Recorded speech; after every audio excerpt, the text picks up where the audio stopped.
We remain steadfast in our commitment in delivering local news that matters. Stories that inspire. Enriching the lives of Filipinos in the Philippines and across the globe.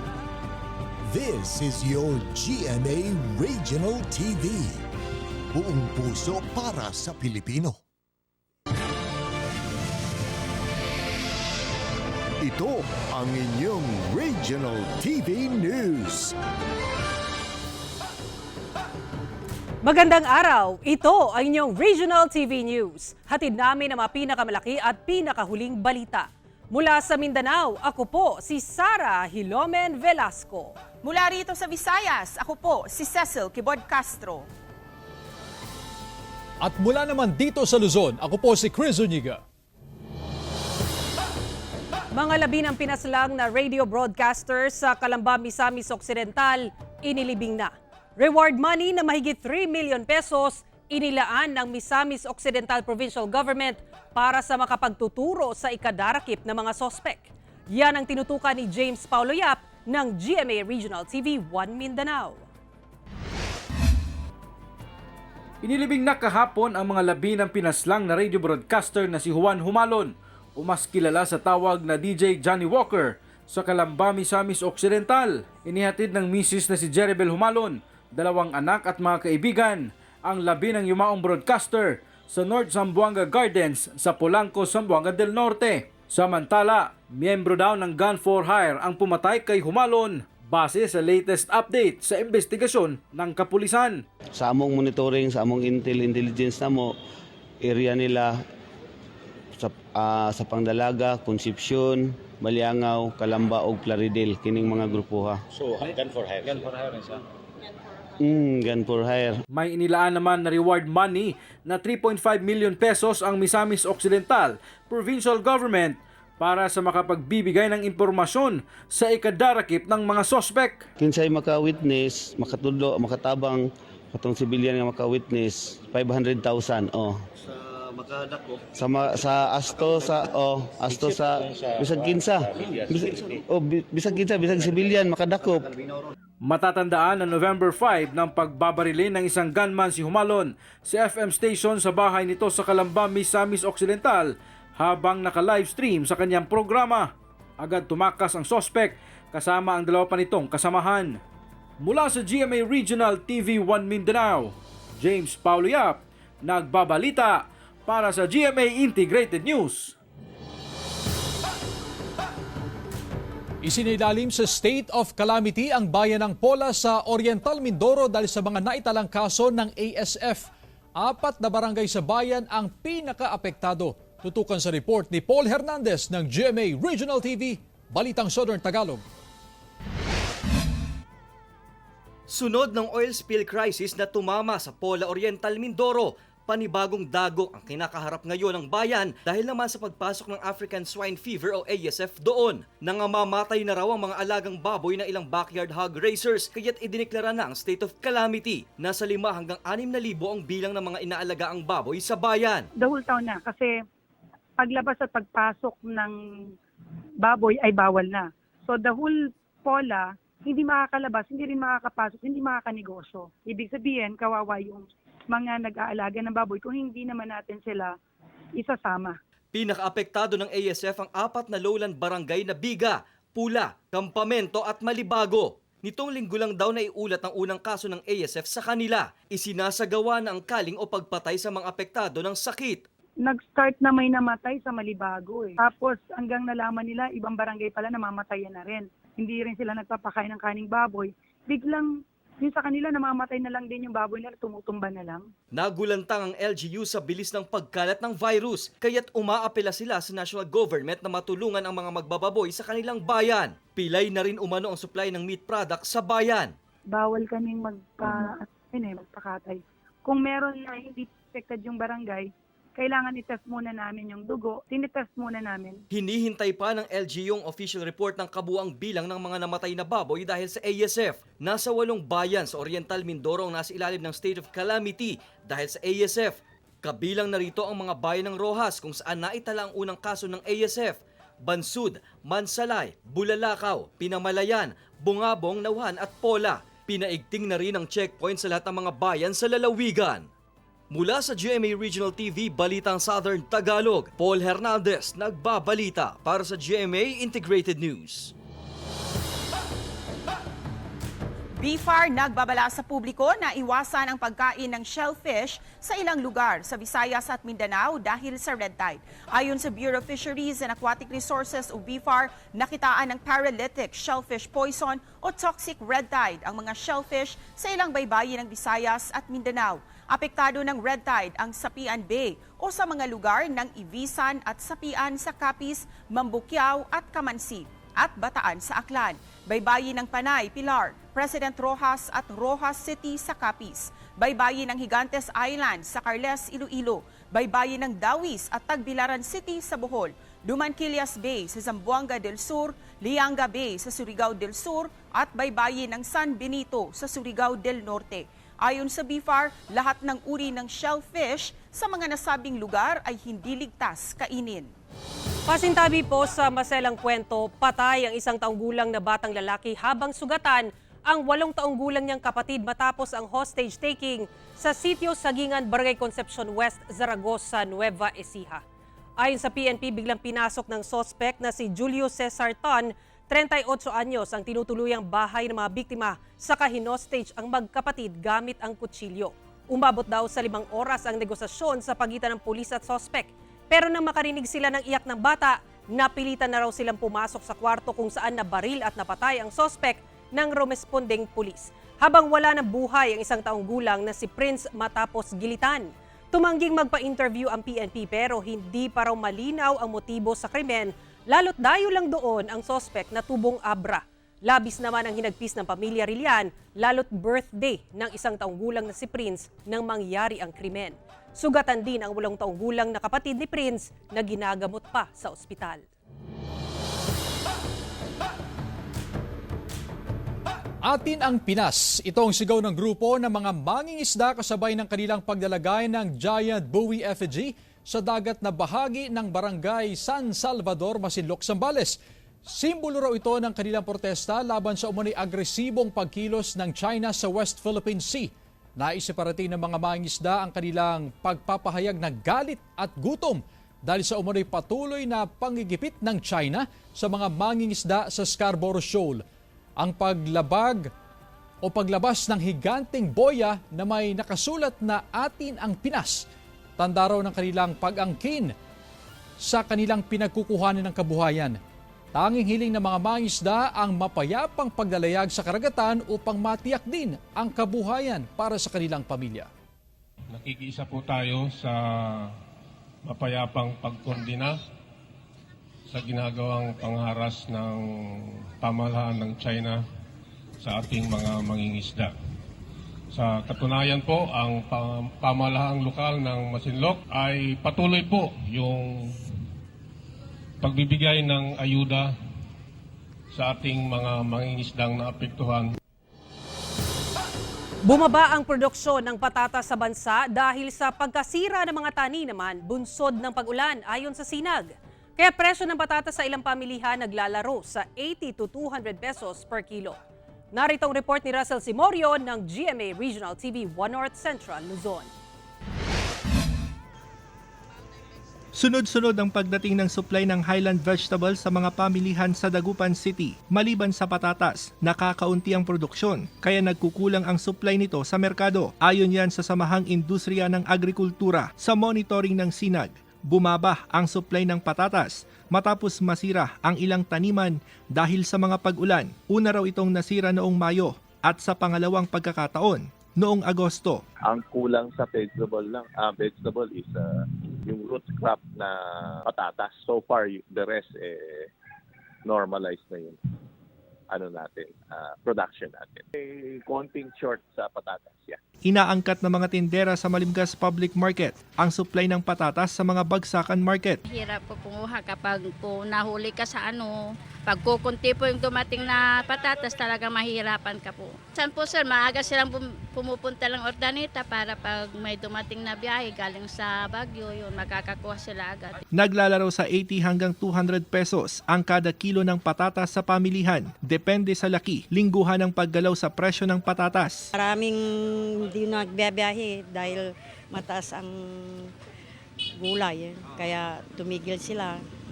Biglaan na dumababat kasi walang namimili.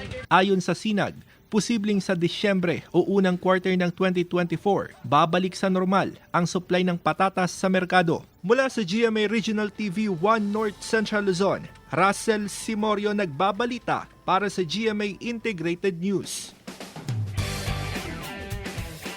Pinagigiliwan ngayon sa social media ang isang Batanggenyong construction worker dahil sa husay nito sa pagsasayaw.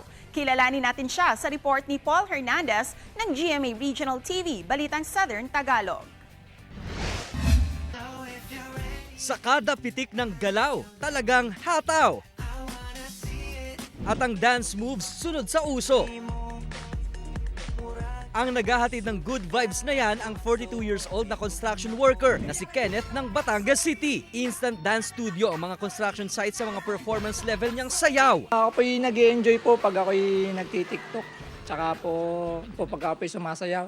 Tapos yung pong aking katawan na exercise po. Tapos yung pong mga kasama ko doon natutuwa pag sila nanonood sa akin na minsan po nasama. O sa mga nagtataas ng kilay, ginagawa lang daw niya ang pagsasayaw at pag-video tuwing break sa trabaho. Ang videos niya online patuloy na humahakot ng views. Pampawi raw ng pagod ang libangang ito ni Kenneth. Yung trabaho po namin yung napaka-delikado kasi po scaffolder. Nakit po yun sa matataas na sa mga delikadong lugar ng building para lang po mabigyan ng access yung mga kasamahan namin karpintero tsaka mason. Bata pa lang daw hilig na niya ang pagsasayaw. Sa kagustuhang makatulong sa pamilya, pinasok na agad ni Kenneth ang pagtatrabaho kaya hindi na rin natapos ang kursong drafting engineering. Para po makatulong po naman doon sa susunod kong sa kapatid ko pong nag-aaral po. Payo pa niya sa mga kumakayod, anumang uri yan ang hanap buhay. Mahalin ang trabaho, pero huwag kalimutang mag-enjoy para patuloy na makasabay sa sayaw ng buhay. Mula sa GMA Regional TV, Balitang Southern Tagalog, Paul Hernandez nagbabalita para sa GMA Integrated News. Ito ang inyong Regional TV News. Nagrambola ng ilang high school students sa loob ng kanilang classroom sa Mandawi City, Cebu. Iniimbestigahan na ng DepEd at pulisya ang gulo na nag-ugat daw sa selos. Ang detalye sa report ni Alan Domingo ng GMA Regional TV, Balitang Bisdak.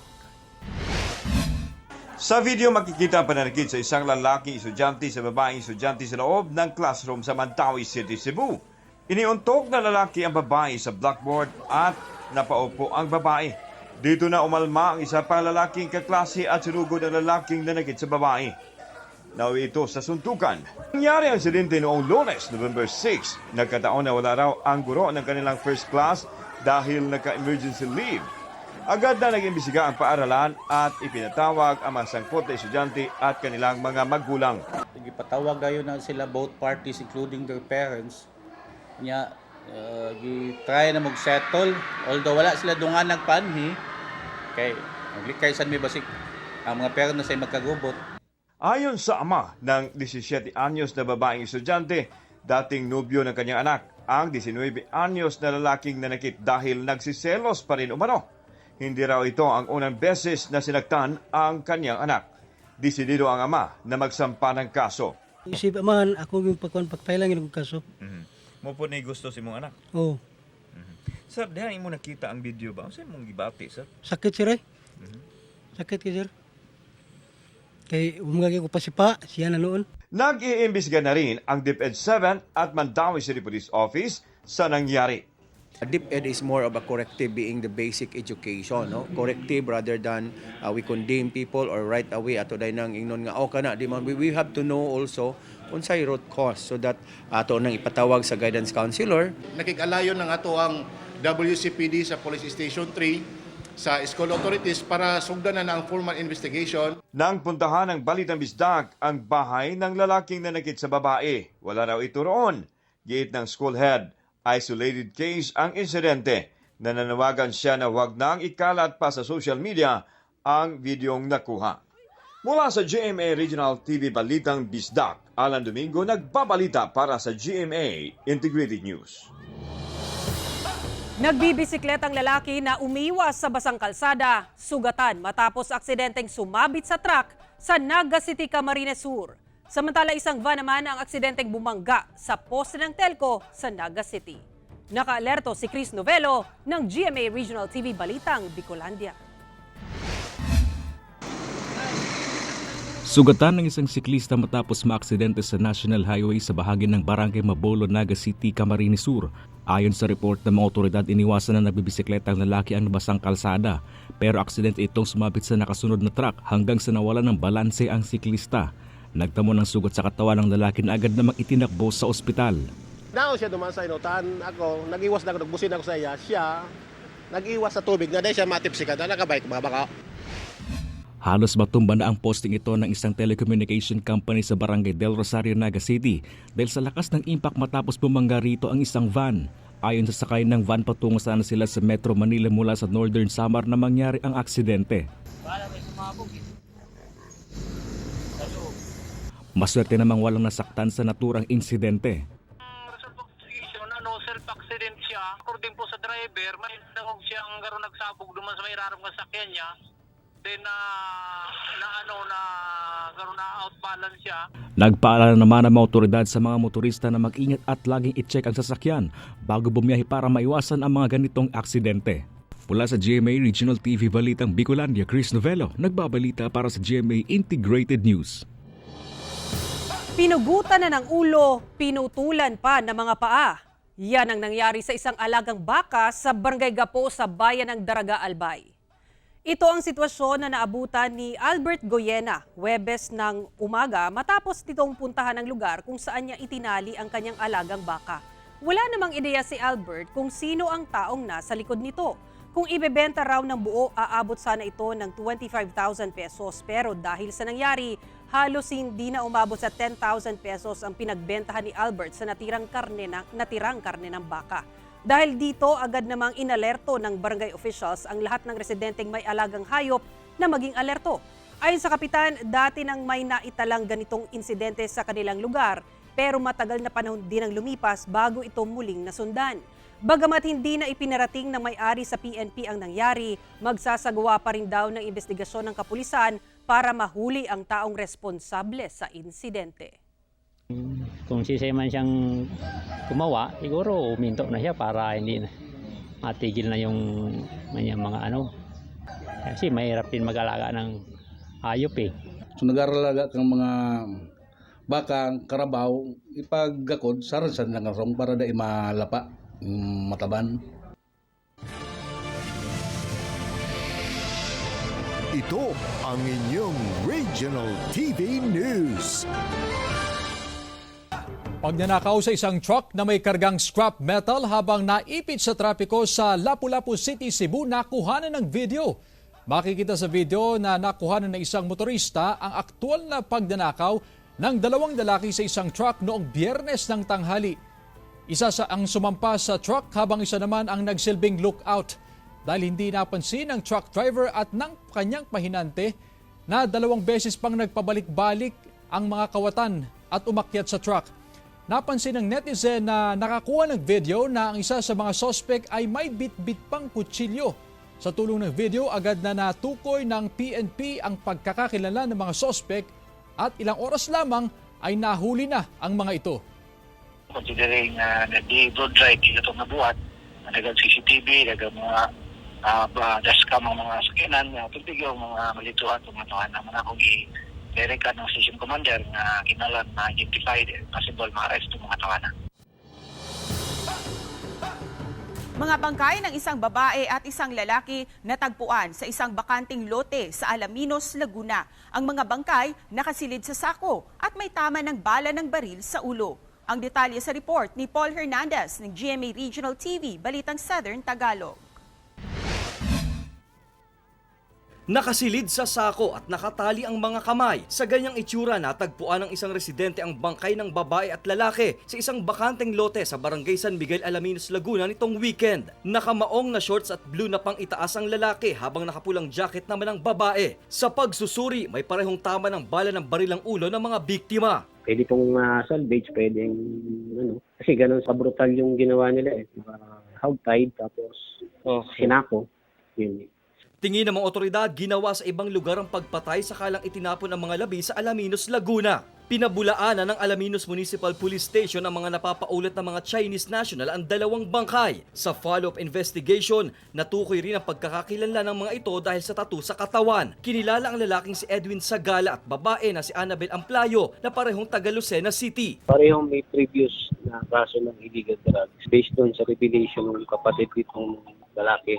Nakulong na dismiss yung kaso 5 years ago. Nakatakdang dalhin ng mga kaanak ang dalawang bangkay pa Lucena matapos ang autopsy sa mga ito. Sinusubukan pang makuhanan ng pahayag ng GMA Regional TV Balitang Southern Tagalog ang pamilya ng mga natagpuang bangkay. Nagpapatuloy ang investigasyon sa krimen. Mula sa GMA Regional TV Balitang Southern Tagalog, Paul Hernandez nagbabalita para sa GMA Integrated News. Paunahan sa pagkain ng ipinagmamalaking batchoy ng Iloilo City isinagawa. Ito ang tinutukan ni Kim Salinas ng GMA Regional TV 1 Western Visayas. Upang malasap ang sarap ng ipinagmamalaking batchoy ng mga Ilonggo, dapat dahan-dahan at ninanamnam ang bawat paghigop ng sabaw nito. Ang bawat sangkap ay masusing pinipili, inihahanda at syempre, made of love. Sabi nga nila ay hindi makukumpleto ang pagbisita sa Iloilo City kung hindi mo ito matitikman. When I first came here in Iloilo, it was the first dish that I tasted. Since then, I can never get enough of eating it. That's why it became my favorite. Pero sa isang event na ito sa lungsod na tinawag na Tikim Time, ang mga kalahok ay nagunahan sa pag-ubos ng batchoy. Dahil sa loob ng 3 minuto ay kailangang maubos ang isang bowl ng batchoy.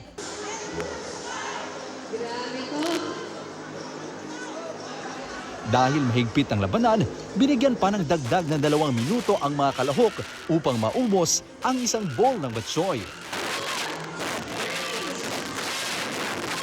Si Bernadette, hindi man pinalad na manalo ay hindi lang nabusog kundi nag-enjoy din sa experience. Nabusog po ako. Sobrang sarap po nung batchoy po.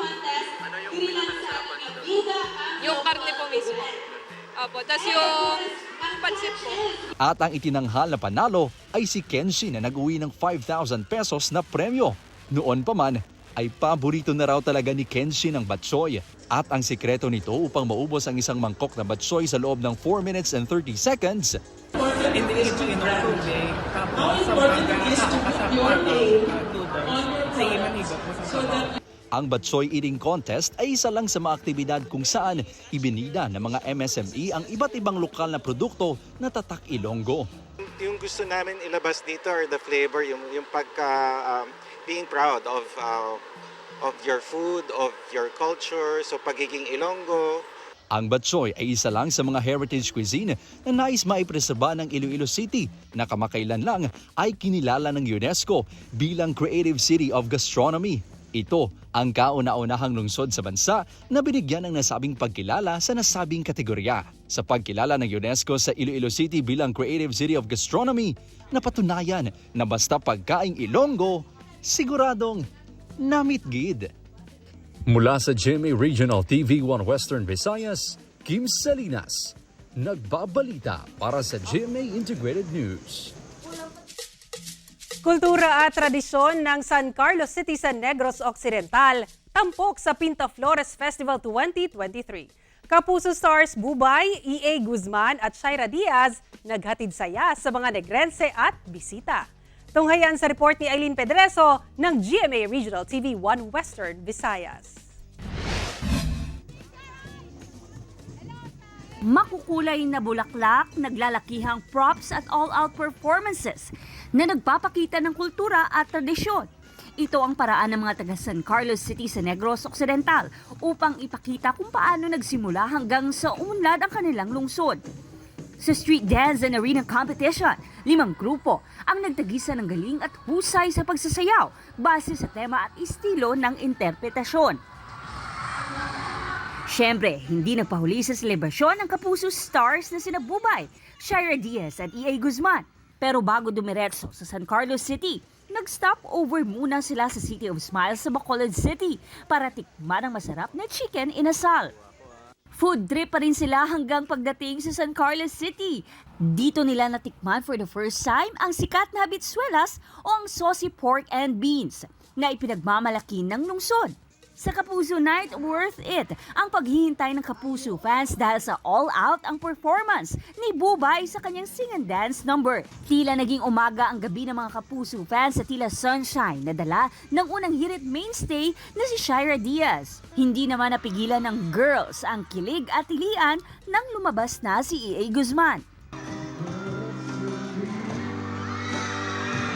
Kaya lubos ang pasasalamat ng mga Kapuso stars sa mainit na suporta na kanilang natanggap. Sobrang overwhelming at nakakataba ng puso talaga yung pagtanggap ng ating mga Kapuso dito sa San Carlos City, Negros Occidental. Maraming salamat sa lahat ng mga nagpunta. Saya na makasama sila sa mga ganitong klaseng pista, di ba? Talagang napakainit ng tanggap nila sa amin at sana paulit pa ulit. Mula sa GMA Regional TV, One Western Visayas, Aileen Pedreso, nagbabalita para sa GMA Integrated News.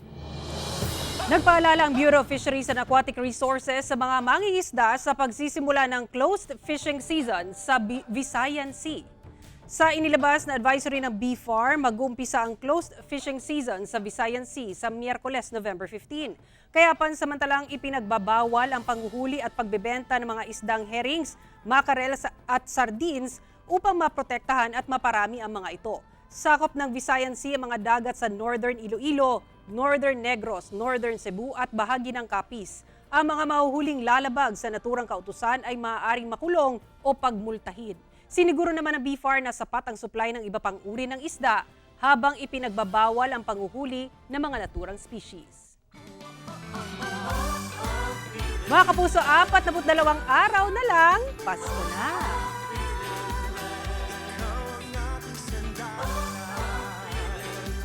Samantala, mapapanood niyo po ang episode na ito sa official website ng GMA Regional TV, www.gmaregionaltv.com. Pwede rin kayong bumisita sa aming official YouTube channel, GMA Regional TV, at i-click ang subscribe button para sa pinakamaiinit na balita mula sa mga rehiyon. Nais naming pasalamatan ang mga Kapuso sa iba't ibang panig ng Pilipinas, maging ang mga Kapuso natin abroad. Dahil sa GMA Regional TV, Local News Matters. Kami ang Regional TV News, buong pwersa para sa mas malaking misyon at mas malawak na paglilingkod sa bayan.